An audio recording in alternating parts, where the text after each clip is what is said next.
Muchas gracias, Miguel, hermano. Mi español es muy poquito. I have a translator. Tengo un traductor, Luis Contreras. Luis Contreras. I'm very grateful. Estoy muy agradecido. We want to welcome you to Queremos Grace darle la Community bienvenida a todos, a ustedes, a Grace Community Church. Esta es una bendición tremenda para nosotros el tenerlos aquí. Nosotros creemos que el Señor nos ha dado una oportunidad única de ministrar a gente de habla hispana debido a la naturaleza de Los Ángeles y la comunidad que nos rodea. Nuestra iglesia en español está creciendo y creciendo. Voy a terminar yo ahí en el estacionamiento hablando a 50 gringos y algún predicador en español va a estar predicando aquí en algunos años a cargo de la iglesia y eso está bien, está bien.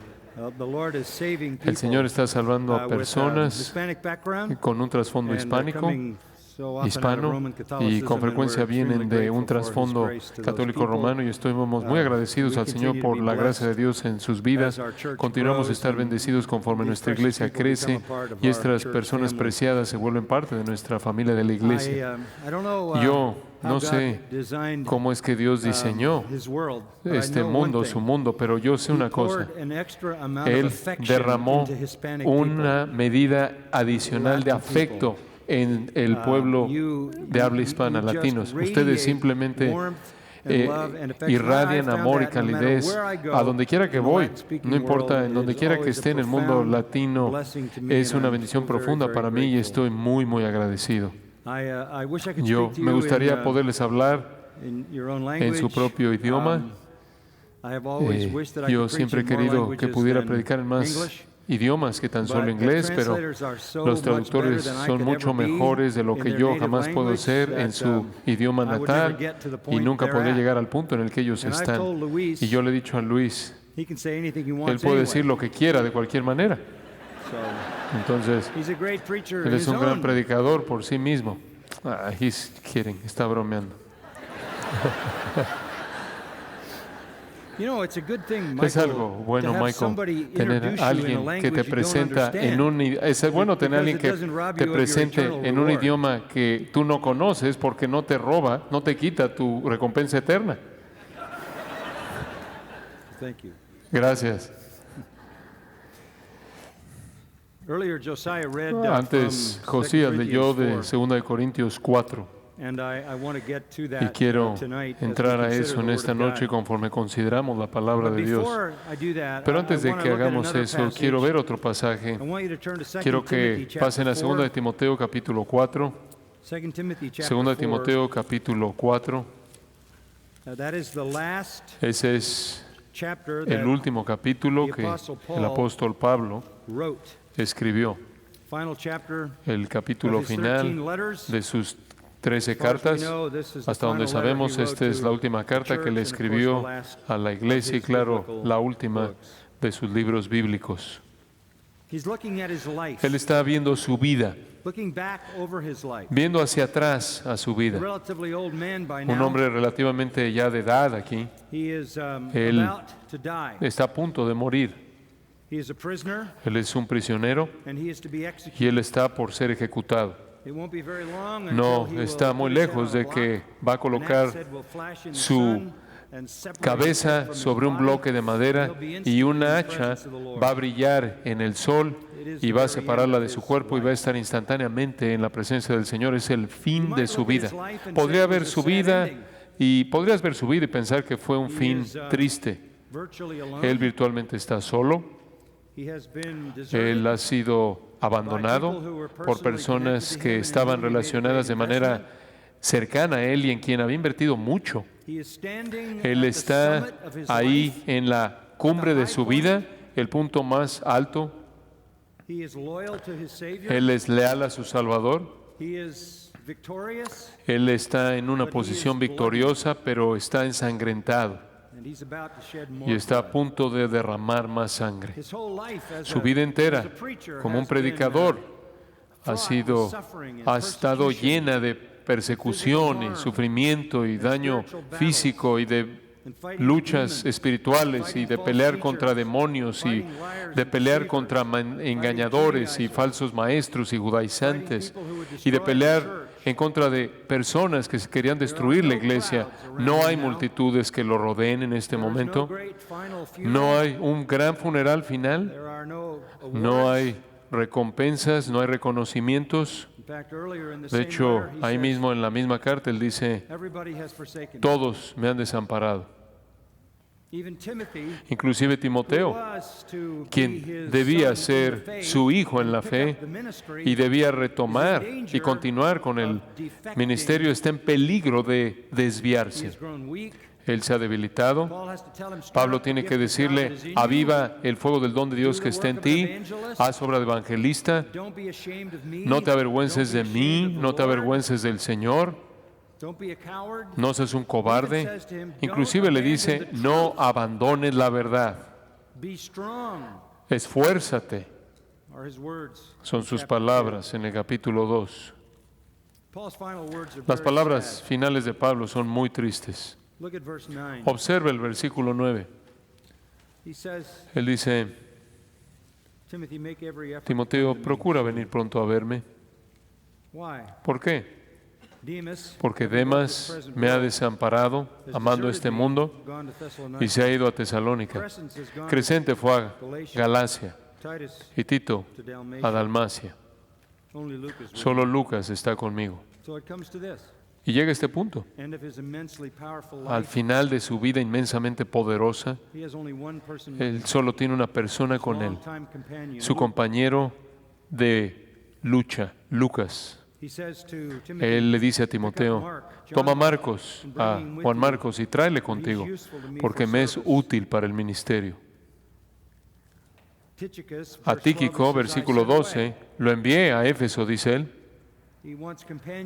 Quiere compañerismo, quiere compañeros, quiere estar rodeado de personas que son leales, que lo aman, porque sus amigos o lo han desamparado o han sido enviados a otro lado. Y después en el versículo 13 él dice, trae cuando vengas el capote que dejé en Troas. Está enfriando la temperatura, necesito mi capote. Necesito abrigo. Todas las personas que él influenció, todas las iglesias que él estableció, todas las decenas de miles de personas que vinieron a la fe en Jesucristo, y él no tiene a nadie que lo mantenga caliente en su condición de carcelamiento. Él dice, trae los libros, mayormente los pergaminos. Él quería copias de la palabra de Dios. Él dice, Alejandro, el calderero, me ha causado muchos males. El Señor le pague conforme a sus hechos. Guárdate tú también de él, pues en gran manera se ha opuesto a nuestras palabras. Todo esto comenzó cuando él estuvo en una corte romana. Él dice en el versículo 14, en mi versículo 16, en mi primera defensa ninguno estuvo a mi lado, sino que todos me desampararon. Y él, de una manera muy amable y llena de gracia, él dice, no les ha tomado en cuenta.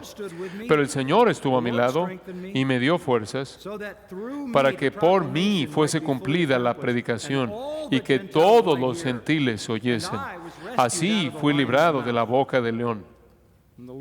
El Señor me librará de toda obra mala y me preservará para su reino celestial. Y después una doxología maravillosa, una bendición. A Él sea gloria por los siglos de los siglos. Amén. Esas son palabras realmente dolorosas. Este es un hombre que en una ocasión en su vida lo tuvo todo. Este es un hombre muy preparado. Este es un hombre que fue un religioso líder en el judaísmo. Este fue un hombre que había estado orando.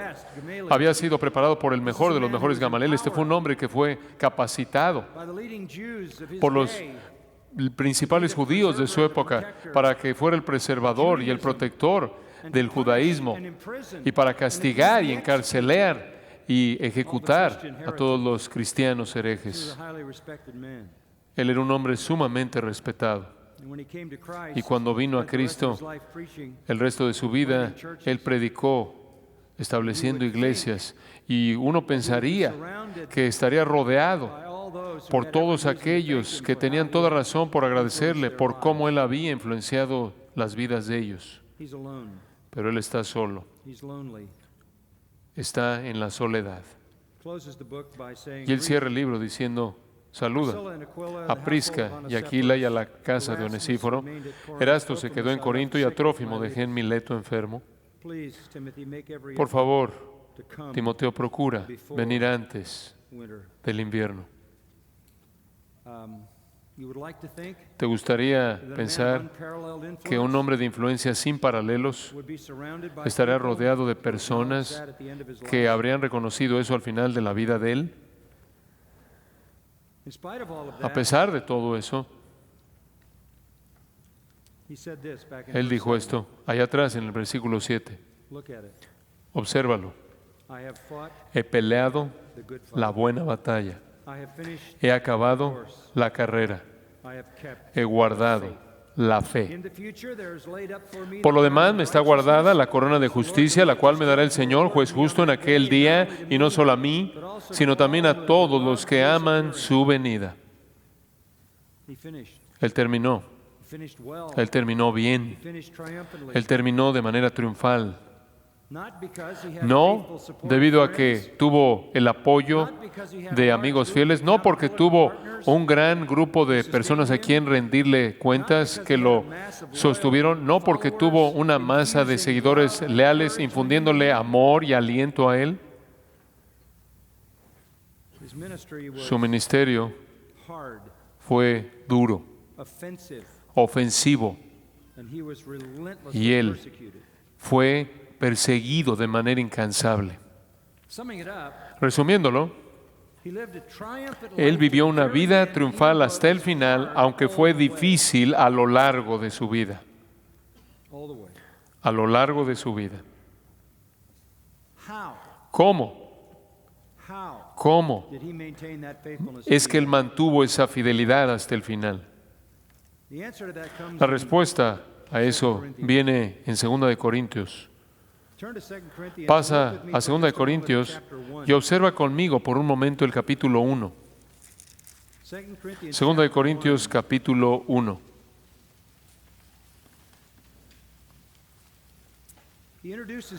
Él introduce la carta a la iglesia en Corinto. En el versículo 3, al decir: bendito sea el Dios y Padre de nuestro Señor Jesucristo, Padre de misericordias y Dios de toda consolación, el cual nos consuela en todas nuestras tribulaciones, para que podamos también nosotros consolar a los que están en cualquier tribulación, por medio de la consolación con que nosotros somos consolados por Dios, porque de la manera que abundan en nosotros las aflicciones de Cristo, así abunda también por el mismo Cristo nuestra consolación. Pero si somos atribulados, es para vuestra consolación. Él sigue hablando de aflicción. Él lo vuelve a decir en el versículo 8.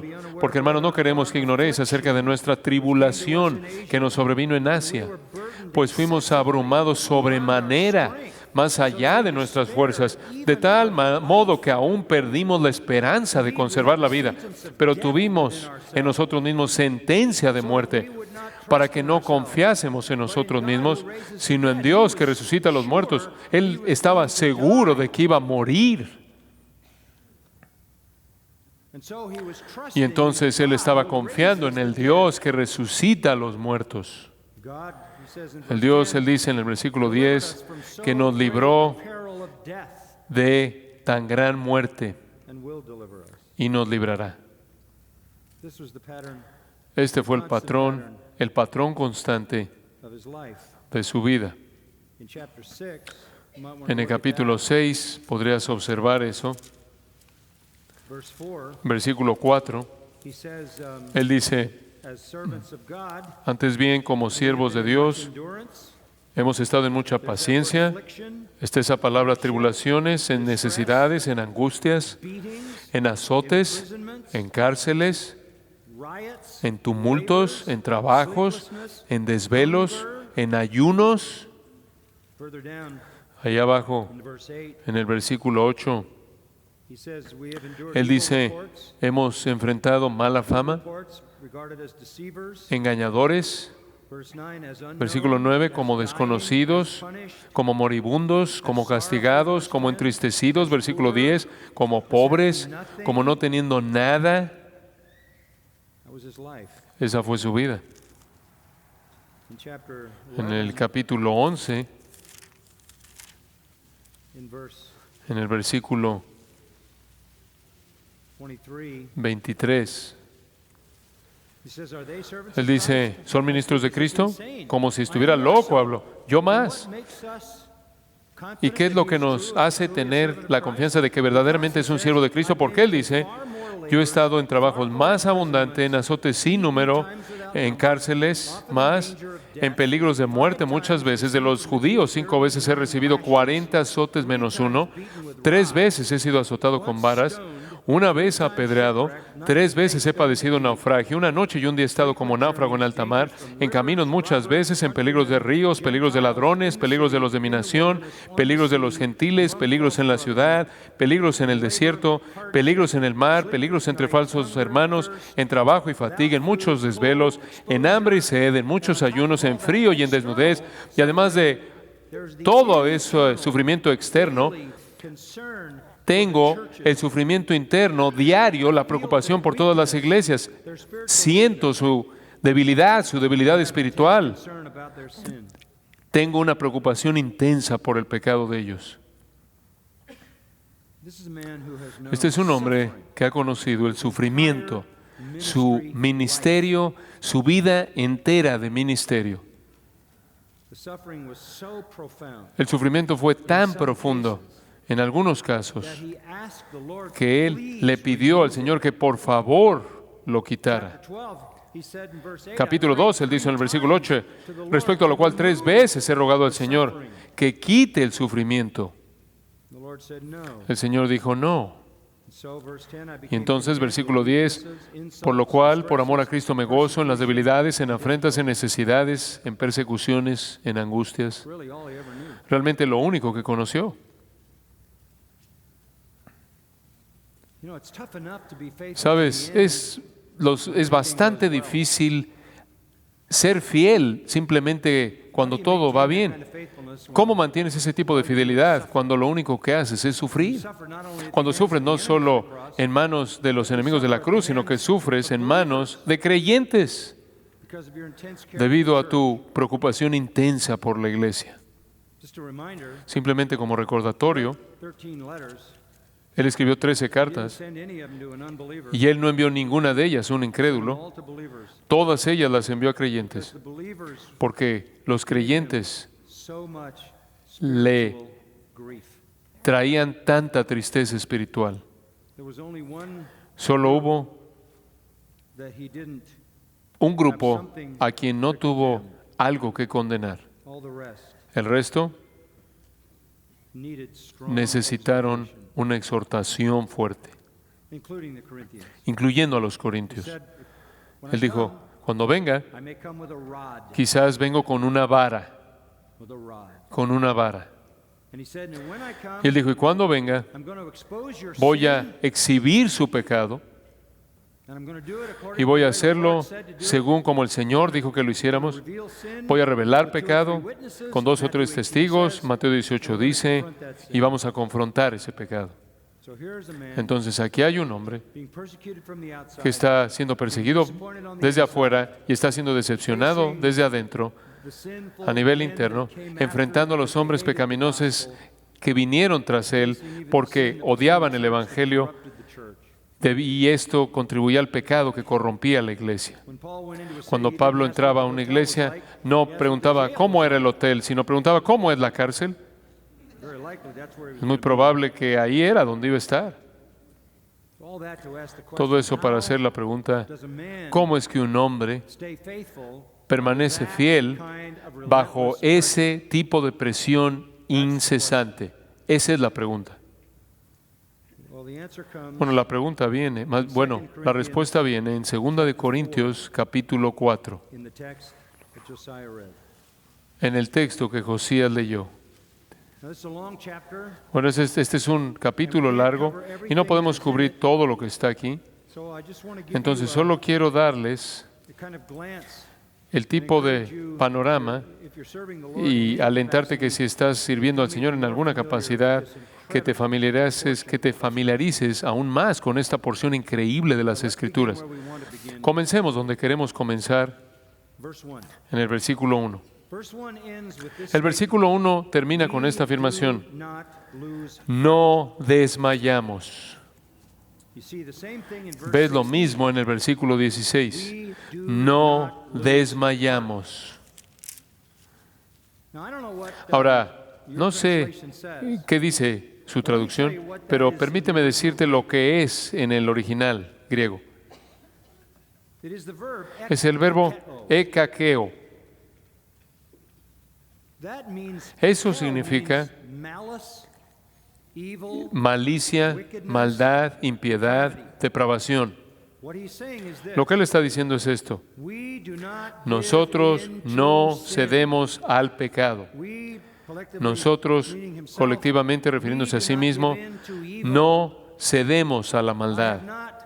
Yo no me he desviado pecaminosamente. Yo no he desacreditado el Evangelio. Yo no he traído vergüenza a Cristo. Yo no le he fallado yo no he fallado en el área de la virtud y justicia. Nunca pensó que era perfecto. Él no dijo, no es como si lo hubiera alcanzado ya, sino que prosigo a la meta en Filipenses 3. Él sabía que no era un hombre perfecto. Romanos 7, él dice, oh miserable de mí. Hay un principio que está operando en mí que me hace pecar. Pero en el poder del Espíritu, por la gracia de Dios, Él triunfó y nunca se desvió. ¿Cómo es que Él pudo hacer eso? ¿Cómo es que Él pudo hacer eso cuando gran parte del tiempo estuvo solo? ¿Cómo es que Él pudo ser tan leal y triunfal? La respuesta es esta. Él vivió en base a convicciones. Él no vivió en base a emociones. Él no fue una víctima de las circunstancias. Él vivió en base a certezas del Evangelio. Convicción basada en el Evangelio. Él abrazó estas verdades con toda su fuerza, con todas sus facultades. Esa es la única manera en la que puedes mantener integridad hasta el final de tu ministerio. Abrazar certezas, abrazar convicciones y vivir en base a esas convicciones. Permíteme mostrarte cuáles fueron. Convicción número 1. La certeza de la superioridad del nuevo pacto. La certeza de la superioridad del nuevo pacto. Observe el versículo 1. Por lo cual, teniendo nosotros este ministerio. ¿Qué ministerio? Por lo cual te dice que lo que él está diciendo depende de lo que acaba de decir. ¿De qué ministerio está hablando? Él está hablando del nuevo pacto, el cual es el tema del capítulo 3. El capítulo 3 trata en su totalidad del nuevo pacto. El nuevo pacto. El ministerio de vida. El ministerio de vida en Cristo. El ministerio del Espíritu Santo en el capítulo 3. Él hace un contraste entre la ley mosaica, el antiguo pacto, con el nuevo pacto en Cristo. Él de manera clara hace distinciones claras entre el antiguo y el nuevo. Versículo 6, él dice, Dios, el cual asimismo nos hizo ministros competentes de un nuevo pacto, no de la letra, sino del Espíritu, porque la letra mata, mas el Espíritu vivifica. El antiguo pacto es un ministerio de muerte, con letras grabadas en piedras. El nuevo pacto es un ministerio de vida, capacitado por el Espíritu Santo, dice él. El antiguo pacto es un ministerio de condenación. Tuvo cierta gloria, no obstante, es un ministerio de condenación. El nuevo pacto es un ministerio de justicia. El antiguo pacto se desvanece, el nuevo pacto permanece. Él vivió su vida entera hasta el camino a Damasco bajo el antiguo pacto, bajo la esclavitud a la ley. Él era fariseo de fariseos, dice él en Filipenses, dice eso en Filipenses 3. Si alguien tiene de qué jactarse en la ley, yo lo tengo. Un judío de la tribu de Benjamín, fariseo de fariseos, en cuanto a la ley, irreprensible, un tradicionalista, kosher, obediente a toda tradición judía. Y después un día, él dice, yo vi eso, y era estiércol. Filipenses 3.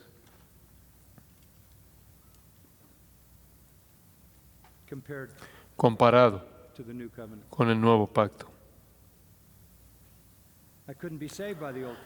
Él no podía ser salvo por el antiguo pacto, porque por las obras de la ley ningún ser humano será justificado, dijo Pablo. Todo lo que el antiguo pacto fue hacer fue condenarme. Me envía a la muerte.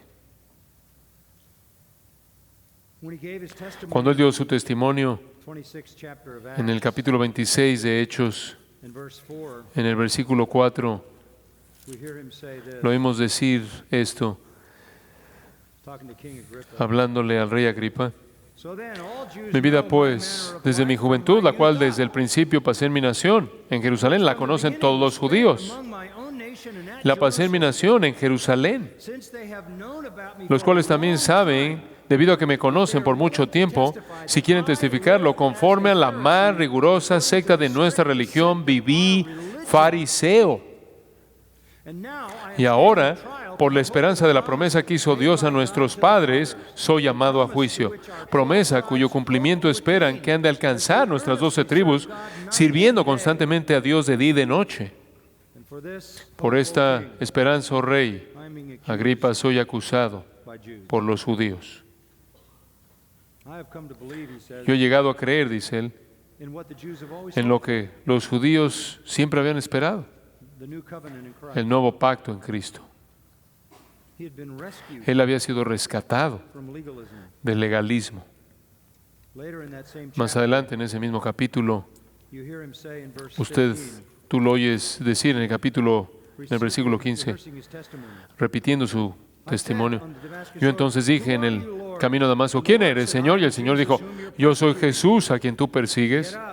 Pero levántate y ponte sobre tus pies, porque para esto he aparecido a ti, para ponerte por ministro y testigo de las cosas que has visto y de aquellas en que me apareceré a ti. Escucha esto, librándote de tu pueblo. Él fue librado, rescatado del judaísmo, del legalismo, que no podía salvar. Por la ley viene el conocimiento del pecado. No hay salvación mediante la ley. Pablo pasó su vida entera tratando de salvarse a sí mismo al guardar la ley. Y él había acumulado toda la confianza de los judíos debido a su celo. Y después en el camino a Damasco, él conoció a Cristo. Y todo fue basura comparado con Cristo. Él dice a los filipenses, cuando conocí a Cristo, todo lo tuve por pérdida en comparación a la excelencia del conocimiento de Cristo Jesús, mi Señor, por amor del cual lo he perdido todo y lo tengo por basura para ganar a Cristo.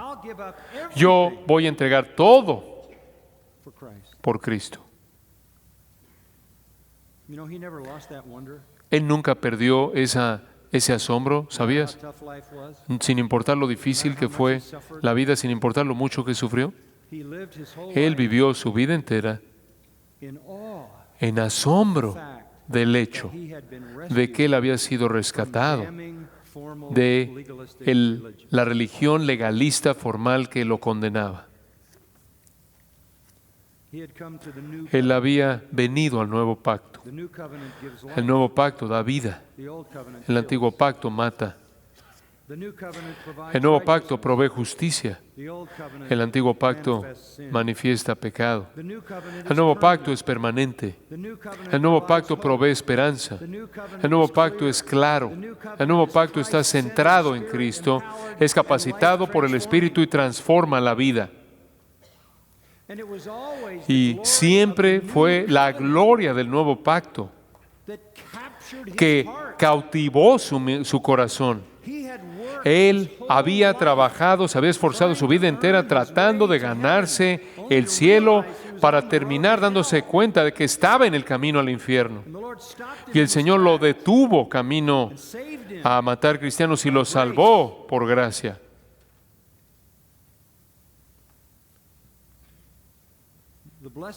La bendición del nuevo pacto fue tan abrumadora que Él nunca superó esa gloria.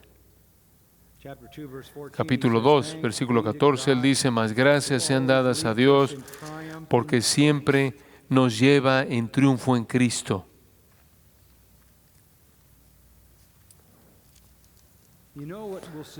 ¿Sabe usted lo que lo va a sostener en el ministerio hasta el final? La realidad cautivadora del nuevo pacto. Que usted ha sido rescatado para siempre del infierno. Y después de todas las cosas, de ser un blasfemo como Pablo lo fue, y de ser un homicida como él confesó serlo, y después de ser el primero de los pecadores, y después ser llamado a volverse el apóstol del nuevo pacto a los gentiles y a los judíos, fue un honor que era asombroso para él y lo fue su vida entera. En el ministerio usted va a tener decepciones, persecución externa, problemas internos. Pero si usted nunca pierde la maravilla y el gozo y la emoción y la realidad del privilegio que usted tiene de ser parte del nuevo pacto y de proclamar el nuevo pacto, esa convicción fuerte siempre va a producir gozo en su vida que lo va a sostener en alto en medio de toda dificultad.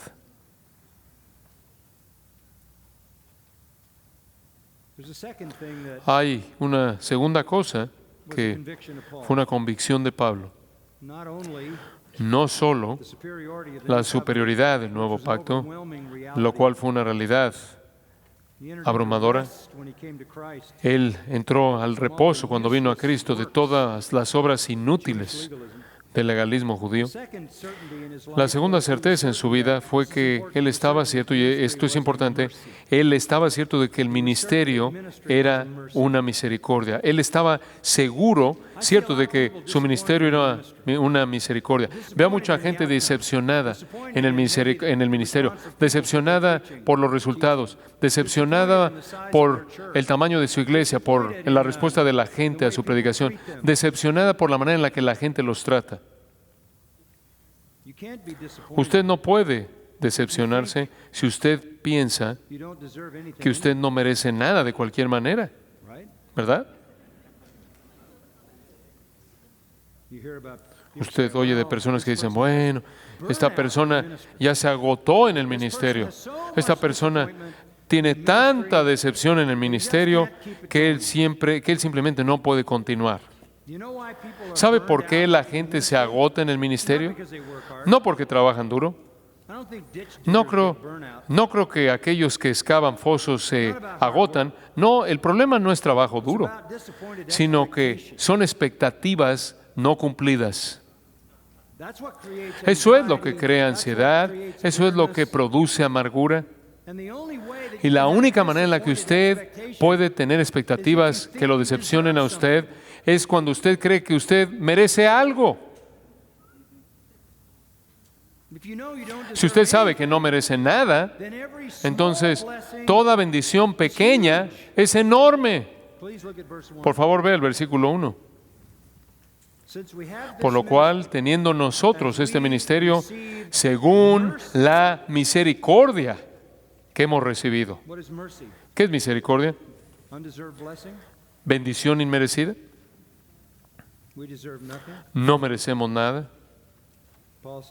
Pablo dice, yo soy el primero de los pecadores. Yo fui blasfemo. Yo no merezco nada. Yo fui perseguidor. Yo fui un agresor violento. 1 Timoteo 1:13. Sin embargo, fui recibido ¿a qué? A misericordia. Es misericordia lo que nos salvó. Es misericordia lo que nos colocó en el ministerio. Todo es misericordia.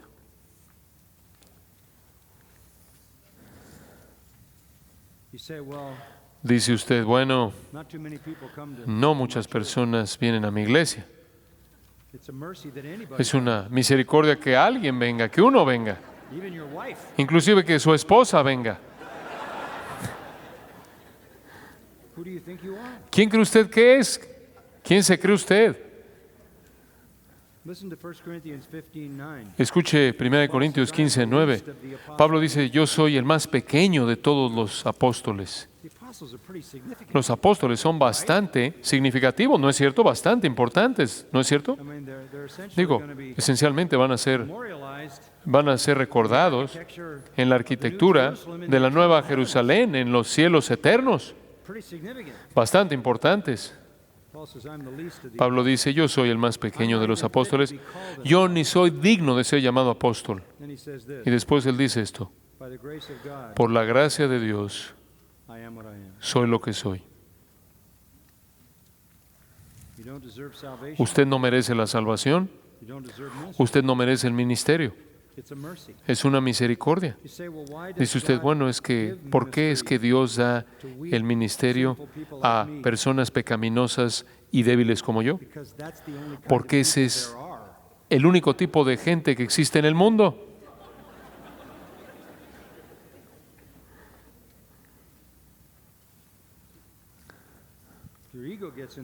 Si su ego le estorba a usted y usted cree que es alguien especial y usted cree que el ministerio es algo más que la misericordia, que es algo que usted se ganó o que usted merece, quizás usted no llegue al final. Porque si su sentido de satisfacción está conectado a su ego, usted va a tener problemas. Aquí es en donde la humildad entra. Siempre indignos, nunca defensivos, nunca promoviéndonos a nosotros mismos.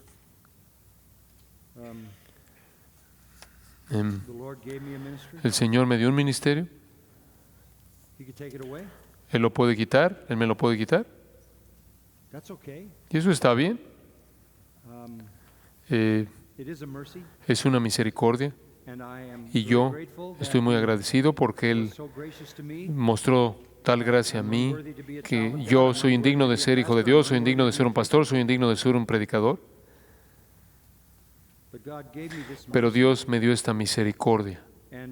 Y si Él quiere quitármela y dársela a alguien más, voy a estar yo agradecido por el tiempo que Él me lo dio a mí. No está ligado a mi ego, simplemente es una misericordia. Hay una tercera convicción que Pablo tuvo, que yo creo que lo aseguró. Es una certeza, y es la certeza de la necesidad de un corazón puro.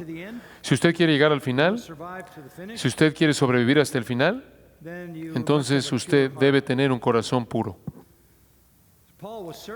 Pablo estaba cierto de la superioridad del nuevo pacto. Eso lo abrumó de gozo. Él estaba cierto de que el ministerio era una misericordia que no merecía y él estaba agradecido por cualquier tipo de ministerio que tuviera, independientemente del sufrimiento que enfrentara. Y en tercer lugar, él estaba cierto de la necesidad de un corazón puro. Observa el versículo 2. Antes bien renunciamos al oculto y vergonzoso.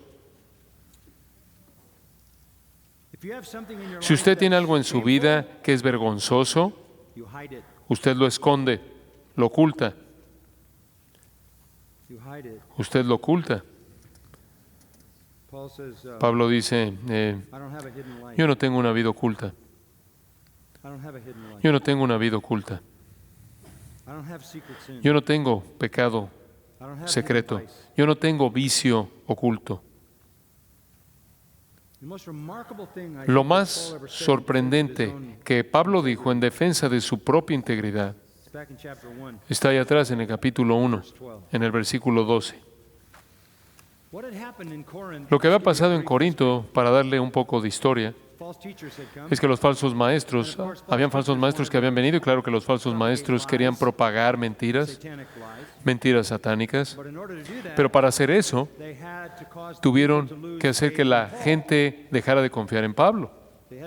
Tenían que convencerlos de que Pablo era un fraude. Y así dejaran a Pablo y siguieran a los falsos maestros para absorber el error. Y entonces acusaron a Pablo de todo tipo de cosas. A lo largo de 2 Corintios lo vemos. Lo acusaron de estar en el ministerio por motivos avaros, de avaricia. Lo acusaron por estar en el ministerio por buscar favores sexuales por parte de las mujeres. Lo acusaron de estar en el ministerio por razones falsas, de que no tenía credenciales de los apóstoles. Lo acusaron de falsificar su historia de ministerio y sus logros. Y lo acusaron de tener una vida corrupta, secreta, oculta. ¿Cómo responde Pablo a eso?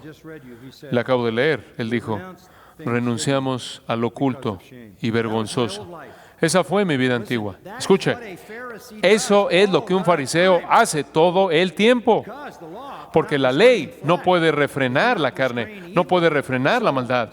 Entonces, alguien quien es un legalista simplemente esconde la conducta vergonzosa.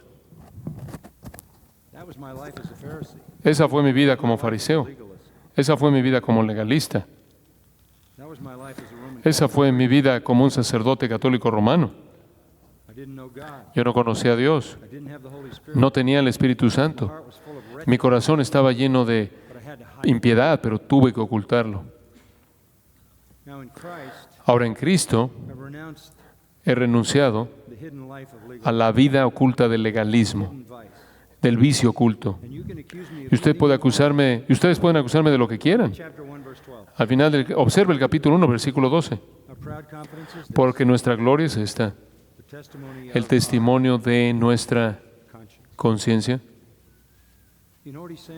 ¿Sabe usted lo que está diciendo? Ustedes pueden acusarme. Mi conciencia no me acusa. ¿Qué es tu conciencia? Según Romanos capítulo 2, es un mecanismo que Dios te dio, o para justificarte o para acusarte. Todos sabemos lo que es una conciencia culpable. Es un sistema de advertencia. Es para tu vida espiritual lo que el dolor es para tu vida física. Tú sabes que el dolor es un regalo de Dios, ¿verdad? Porque el dolor te dice que algo está mal contigo físicamente. Es algo bueno. Si no puedes sentir nada, te mueres. El dolor es un regalo de Dios para detenerte y decirte algo está mal físicamente. Tu conciencia es un mecanismo que te dice algo está muy mal espiritualmente y te acusa, te hace sentir culpable, ansioso, hace que tu corazón lata más rápido, que tu saliva se seque, te hace tener miedo. Inclusive puedes tener palpitaciones de corazón. Pablo dice, me están acusando de muchas cosas y mi conciencia está diciendo nada.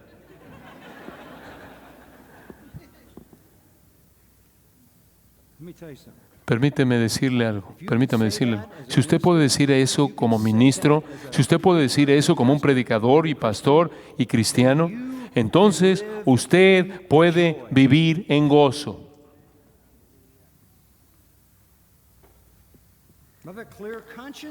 Si tenga usted una conciencia limpia, y por cierto, él dice esto con tanta frecuencia, lo dice de nuevo. En 2 Timoteo 1, lo vuelve a decir, en Tito 1, lo vuelve a decir, en Hechos 23, lo vuelve a decir, en Hechos 24. Él estaba ganando la batalla contra el pecado a nivel interno. Y es en el interior en donde el pecado comienza, ¿verdad? Los pensamientos malos. Santiago dice, cultiva pensamientos malos y das a luz al pecado. Si quieres tener un ministerio perseverante y llegar al final y ser victorioso sobre el pecado, tienes que serlo internamente. La gente me ha preguntado a lo largo de los años si rindes cuentas a alguien. Claro, Patricia, mi esposa, ella espera que yo viva todo el tiempo todo lo que he predicado. La mujer no es realista.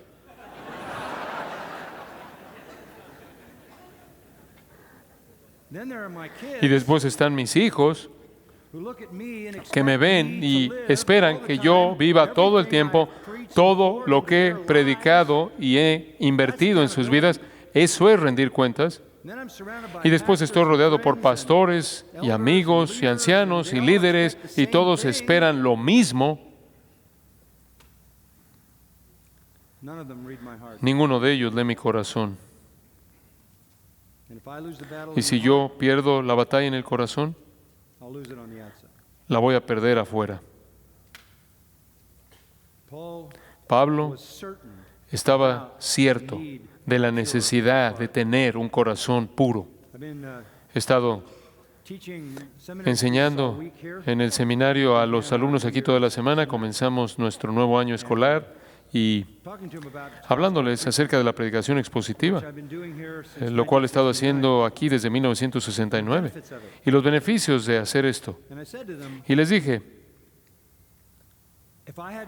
si yo no hubiera sido un expositor bíblico, de tal manera que estuviera estudiando la palabra de Dios 20, 30 horas por semana, desde 1969, yo no creo que yo habría llegado hasta el día de hoy. No podría decirle a usted cómo sería mi vida si yo hubiera preparado 25 sermones y me los hubiera llevado ahí a predicar de manera itinerante y no hubiera expuesto mi corazón al poder purificador de la palabra de Dios día tras día, semana tras semana, año tras año. Le dije a estos jóvenes, les dije, sé un expositor en primer lugar para el bienestar de su propia alma, para que puedan escarbar a profundidad en la palabra de Dios. David dijo, en mi corazón he guardado tus dichos para no pecar contra ti. Gane usted la batalla en el corazón. Pablo estaba cierto de eso. Aun cuando fue difícil, su conciencia estaba limpia. Número 4. Él estaba cierto de la responsabilidad de predicar la palabra con precisión. Él estaba cierto de la responsabilidad de predicar la palabra con precisión. De regreso ahí al versículo 2. Y sé que usted está diciendo, hemos estado hablando 45 minutos y son 18 versículos. Vamos a avanzar un poco más rápido. Él estaba cierto de la responsabilidad de predicar la palabra con precisión. Observe el versículo 2. No andando con astucia ni adulterando la palabra de Dios, sino por la manifestación de la verdad, recomendándonos a toda conciencia humana delante de Dios. No caminando, la palabra griega es panurgia. No adulterando, simplemente quiere decir, no adulterando es panurgia. es todo trabajo, pan es todo trabajo, orgía es trabajo, todo trabajo. ¿Qué quiere decir la palabra adulterando? Panorgía, alguien que va a hacer cualquier cosa por alcanzar un fin. ¿Qué quieres decir con eso? Alguien que no tiene escrúpulos, que va a adulterar, torcer, pervertir la palabra de Dios. Literalmente el griego significa alterar, usarla para sus propios fines. El mismo verbo es usado de diluir vino, diluye la verdad por beneficio personal. Allá atrás en el capítulo 2, versículo 17, es llamado medran falsificando la palabra de Dios. Ahí es donde usted ve la palabra doleo. Medran falsificando la palabra de Dios. Ser un manipulador, ser un farsante que manipula la Biblia para que diga lo que usted quiere que diga para sus propios fines, es usar la palabra de manera engañosa. De hecho, la palabra en referencia a un anzuelo, manipularla para hacer que la gente haga lo que usted quiere. Pablo dice, nosotros no hacemos eso, pero por la manifestación de la verdad, recomendándonos a toda conciencia humana delante de Dios. La verdad, la manifestación de tesaletes, la verdad, exposición de la revelación divina. Así es como usted se recomienda a la conciencia de todo hombre, a los ojos de Dios, porque la verdad confronta la conciencia. Ese es algo muy importante que usted debe entender. Inclusive los incrédulos tienen una conciencia y los incrédulos tienen una ley de Dios escrita en su corazón, Romanos 2, ¿verdad? Entonces, cuando usted predica la verdad, usted literalmente está tocando la conciencia de un incrédulo. Dicho de otra manera, usted tiene un aliado en el corazón no regenerado, y el aliado en el corazón no regenerado es la ley de Dios escrita en el corazón. Y cuando usted mete la verdad de las Escrituras y predica como Dios lo demanda y como el pecador queda corto, usted literalmente se recomienda a la conciencia de un incrédulo y usted lo hace a los ojos de Dios. Y eso es lo que Dios quiere que usted haga, eso es lo que significa. Pablo sabía que la verdad bíblica tiene un poder de autocertificación, inclusive cuando es odiada y rechazada, aún así se recomienda a la conciencia, se recomienda a sí mismo a la conciencia. Esto es ilustrado en Romanos 1, en donde Pablo habla de cómo todos están bajo la ira de Dios. Y él cierra ese capítulo diciendo, y aunque habiendo entendido el juicio de Dios, que los que practican tales cosas son dignos de muerte, no solo las hacen, sino que también se complacen con los que las practican. El no regenerado sabe y su conciencia los acusa, aunque odian la verdad. Recuerde esto, usted tiene un aliado en el corazón del pecador. Es la ley de Dios escrita en el corazón del pecador y la conciencia responde a esa ley en el corazón. No sirve de nada suavizar la ley, no ayuda de nada quitar el aguijón de la ley. Necesita predicar la ley. Necesitamos exponer al pecador a la justicia y juicio. Pablo estaba cierto de que él necesitaba predicar la verdad con precisión. Entonces él dijo, procura con diligencia presentarte aprobado ante Dios como obrero que no tiene de qué avergonzarse, que usa bien la palabra de verdad.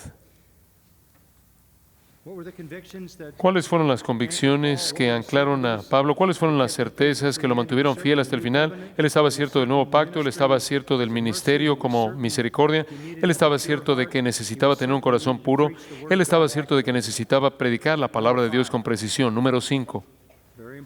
Muy importante, él estaba cierto de que los resultados dependen de Dios. Los resultados dependen de Dios. Observe el versículo 3. Pero si nuestro evangelio está aún encubierto, hay una razón. Entre los que se pierden, está encubierto. ¿Entiende usted que hay un mundo entero de personas que están pereciendo?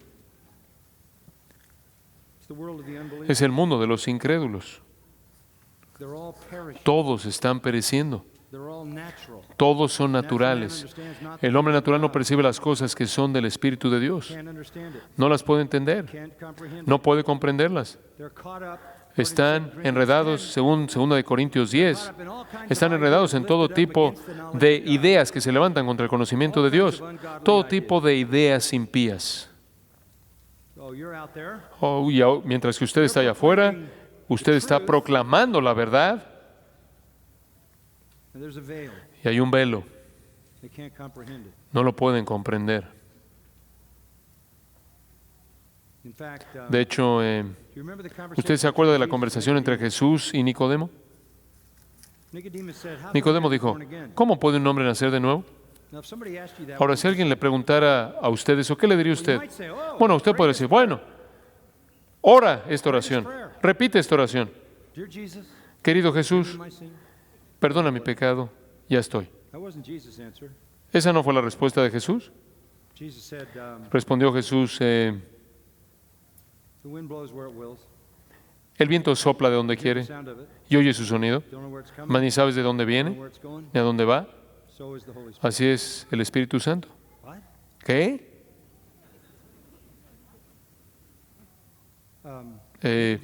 Nicodemo, esto no depende de ti. Ninguno de ustedes que estuvieron aquí hoy estuvieron aquí porque desearon nacer, ¿verdad? Ustedes solos aparecieron porque alguien más pensó que alguien más necesitaba nacer, mamá y papá. Bueno, esa es la analogía que Jesús hizo. Tú no decides nacer, tú te apareciste.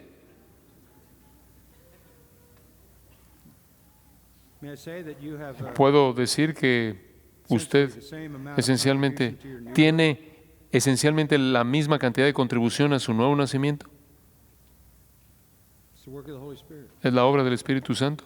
Y sabe una cosa, si yo pensara que la salvación de personas depende de mi predicación, yo me volvería loco. La gente se iría al infierno por mí. La gente estaría llegando al cielo por mí.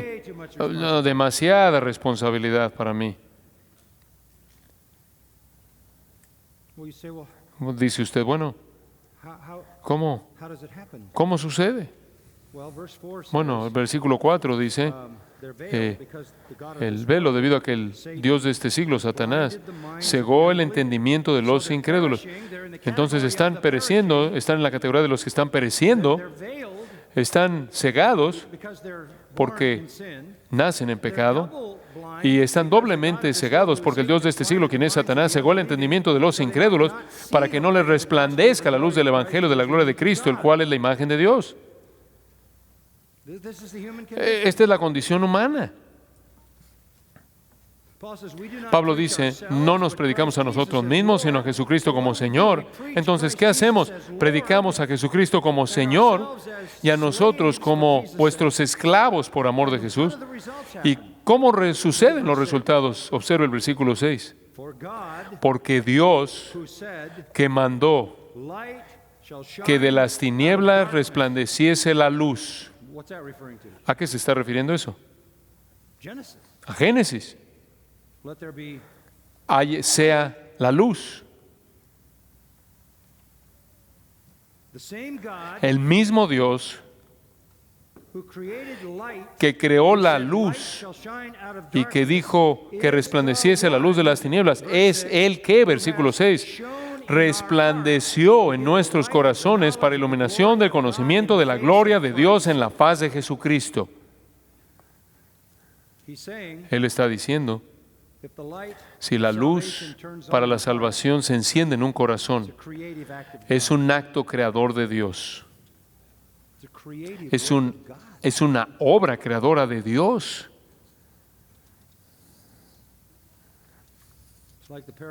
Es como la parábola en Marcos 4.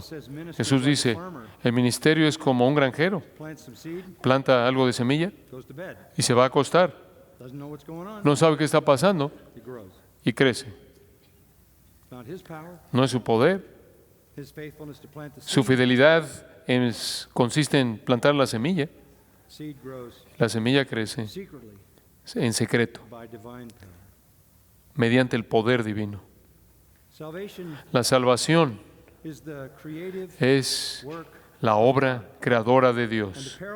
Y el paralelo es así como Dios creó la luz de las tinieblas y hace lo mismo en los corazones de aquellos que Él quiere.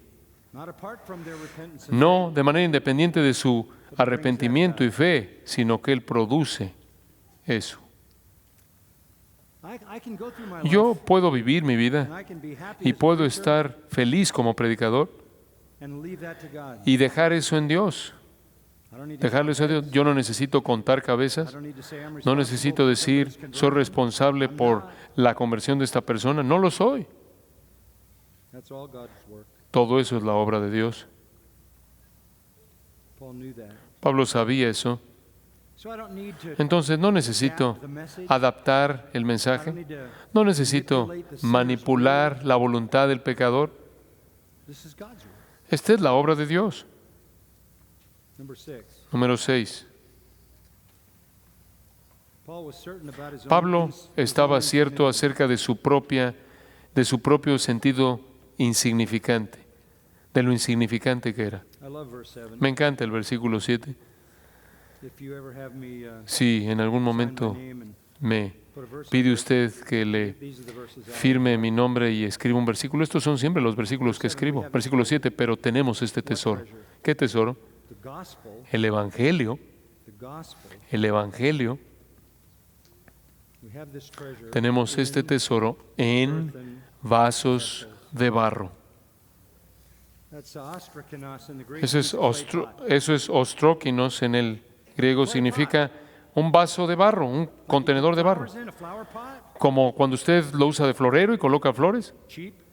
Barato, feo, rompible, reemplazable. Eso somos nosotros. Pablo estaba cierto de que ni siquiera era un vaso de barro. ¿Se acuerda usted en 2 Timoteo 2? Pablo dijo, en una casa hay vasos de honra y vasos de deshonra. Hay oro, vasos de oro y de plata, y hay unos de madera y de barro. Y para ser muy directo con usted, los vasos de oro y plata son los que usted usa para servir la comida, y los de madera y de barro, usted los usa para sacar los desechos. La gente que odiaba a Martín Lutero lo llamaba un excusado, un inodoro. Lutero habría dicho con Pablo, ¿sí soy yo? ¿Ese soy yo? Vaso de barro.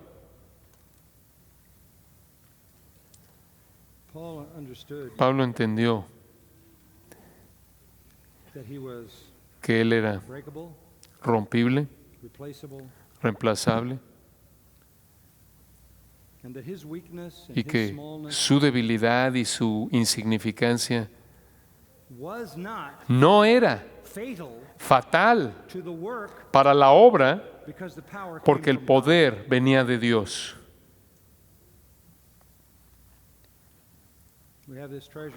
Tenemos este tesoro en vasos de barro. Eso es por diseño de Dios.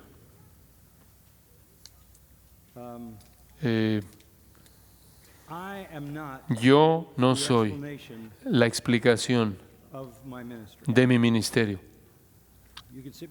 Usted me puede sentar, usted me puede picar con su dedo y hacerme preguntas, y probablemente va a decir lo que mi hijo dijo. Me vio un día y dijo, papá, cuando tú predicas, algo especial sucede, pero el resto del tiempo tú no eres muy especial. Inclusive, para mi propio hijo, yo no era la explicación. Yo no fui la explicación del ministerio. Yo le dije, mira, lo entiendo.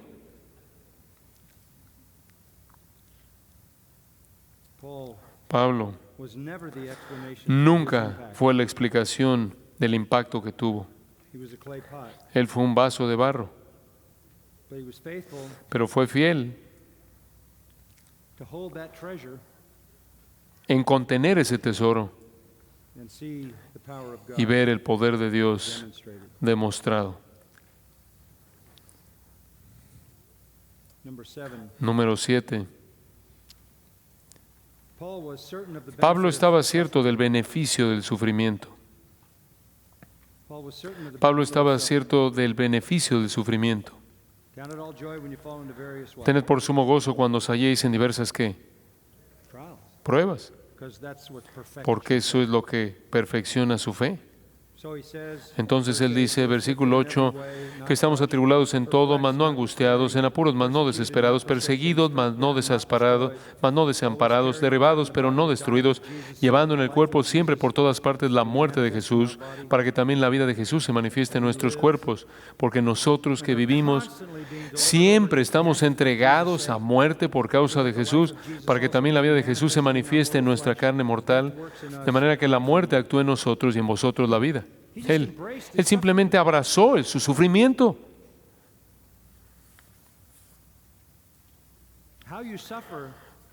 La manera en la que usted sufre revela a Cristo en usted. De nuevo, capítulo 12, él 3 veces le pidió al Señor, Señor, quita este aguijón en la carne, este mensajero de Satanás, este demonio. Yo creo que ese era el demonio que estaba aterrorizando, sacudiendo a la iglesia de Corinto y por lo tanto trayendo dolor a Pablo por lo que el demonio estaba haciendo a través de los falsos maestros en esta iglesia. Él rogó 3 veces, le pidió al Señor 3 veces que lo quitara. El Señor dijo, no. Bueno, ¿por qué no? El Señor dice esto porque te evita, te guarda de exaltarte a ti mismo. Y mi poder se perfecciona en tu debilidad. Entre más sufres, menos confías en ti. Entre menos confías en ti, más dependes de mí. No pelee usted contra el sufrimiento, abrácelo. ¿Está usted cierto del beneficio del sufrimiento? Pablo lo estaba. Un punto final. La 8ª certeza. Él estaba cierto de que la gloria eterna era más importante que cualquier otra cosa en esta vida. Versículo 3, él dice, pero teniendo el mismo espíritu de fe, conforme a lo que está escrito, creí, por lo cual hablé. Nosotros también creemos, por lo cual también hablamos. Si yo lo creo, lo voy a hablar, sean cuales sean los resultados. Si me puede costar la vida, está bien, porque versículo 14, sabiendo que el que resucitó al Señor Jesús, a nosotros también nos resucitará con Jesús y nos presentará juntamente con vosotros. En otras palabras, yo no voy a contener el mensaje, aun si muero, yo solo voy a ser resucitado.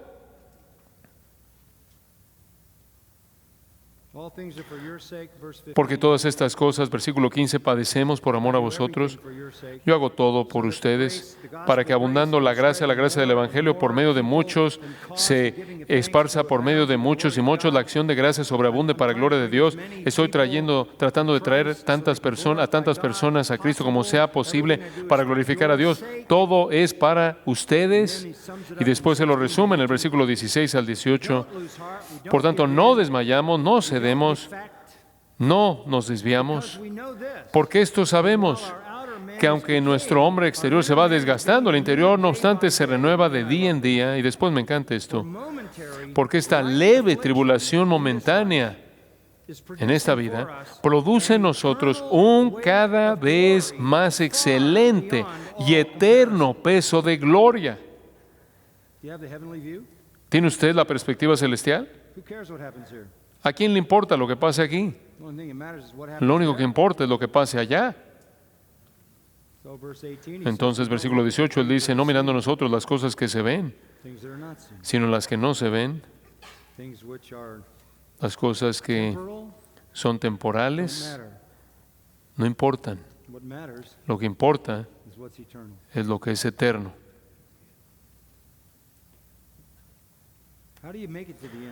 ¿Cómo es que usted llega al final? Usted tiene que tener convicciones, convicciones fuertes. Esto es su esqueleto espiritual. Este es su marco de referencia en la cual su vida opera, de la cual depende su vida. Si usted carece de convicciones como estas, lo más probable es que usted no va a llegar al final. No estoy diciendo que usted va a perder su salvación, pero realmente es cuestionable si usted va a estar en donde Pablo estuvo de pie al final y diga a usted, he peleado la buena batalla, he guardado la fe, he acabado la carrera, ahora es tiempo de que yo reciba mi recompensa. ¿Y por qué quiere usted una recompensa? Porque demuestra fidelidad. ¿Y qué va a hacer usted con su recompensa? La va a arrojar a los pies del Señor Jesús. Padre, te damos gracias por este tiempo maravilloso en esta noche, en tu palabra preciada. Gracias por estos queridos amigos. Y oro, Señor, porque tú selles tu verdad en sus corazones, en mi corazón, y que tú nos uses a todos para tu gloria. Oramos con corazones agradecidos por la misericordia del ministerio que se nos ha dado. Manténnos fieles en el nombre del Salvador. Amén.